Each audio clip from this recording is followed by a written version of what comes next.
Hey guys, what's going on? It's Brendan from Modern to Me, and today we're going to be talking about a concept that is super important to programming and game design and game development as a whole. So make sure you really kind of understand what's going on here today because you're definitely going to be using this if you decide you want to start making games. So let's just say we have a class. So we have a class, we're going to make a bird class. So this bird class is going to have some instance variables such as color.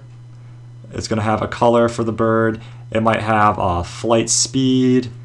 It might have age, of course, male or female bird. It's going to have all of these different instance variables. And it's also going to have a whole bunch of different methods, such as, it might have like age up to make it increase its age by 1. It might have shed feathers. It might have a shed feathers method to make it shed feathers. A fly method, all sorts of different methods. But if you think about it, a bird is kind of abstract because there's all sorts of different other kinds of birds. You might have like owls and parrots, and I'm not a bird expert, so those are the only two I can think of. But there's a whole bunch of different kinds of birds, and when you think of owls and you think of parrots, they're very different concepts.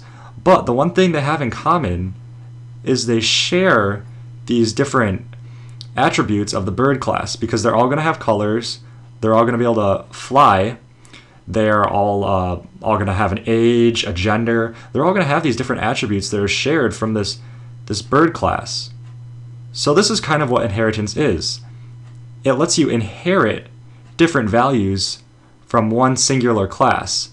So you don't have to create a whole owl class and a whole parrot class to represent these concepts. You only need to represent them once in the bird class because they're both birds. So what it does, inheritance, is it lets you inherit, that's where the word comes from, inheritance. It lets classes inherit different methods and instance variables from other classes. So just some terminology, these two classes right here, the owl class and the parrot class, these two classes are the child classes, the children of the bird class, and the bird class right here is going to be the parent class. So the parent class has these child classes, and the child classes are inheriting these variables and methods as their own. So let me kind of show you how this works. So first things first, let's create this bird class that I've been referring to. So just go to your Package Explorer and then right click your source and go to New Class, and then I'm going to name my class Bird. Looks good, and hit Finish. Okay, cool. We have our new bird class. Let's create some instance variables real quick. So we'll create the classic age, gotta have the age, and we'll also create a string, and we'll call it color, and then we might as well create a boolean, and call it male, so that'll decide if it's male or female. That looks good. Let us generate these getters and setters real quick as well. So just go to source and go to generate getters and setters. Select all, hit OK, and we're good to go. Cool. Whoa, that messed everything up. There we go, much better. A lot better formatting here.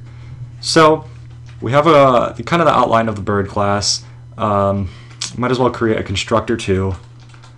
Get some of the work out of the way, and we'll just leave it at that. We can deal with this constructor later. So now we want to create a child class for the bird class. So let's see how this is done. Let's right-click Source again and go to New, and then Class. Okay. Now here let's create the. I'm feeling parrot. Parrot feels right now. And looking here, we see this superclass option. A superclass is the same as the parent class. So we want the superclass for parrot to be bird. So just hit browse, or don't hit browse, just type bird, go cancel, and just go in here and type bird, and hit finish.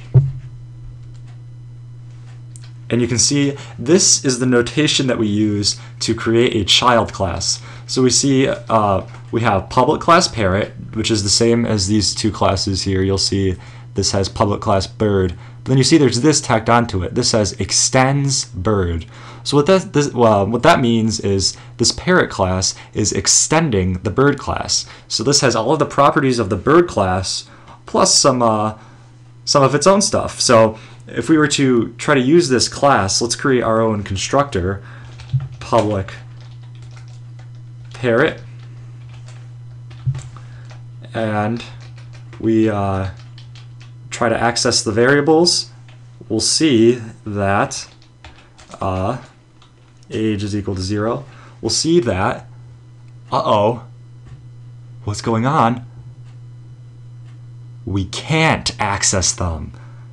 Duh, duh, duh. Join me in the next tutorial to find out why.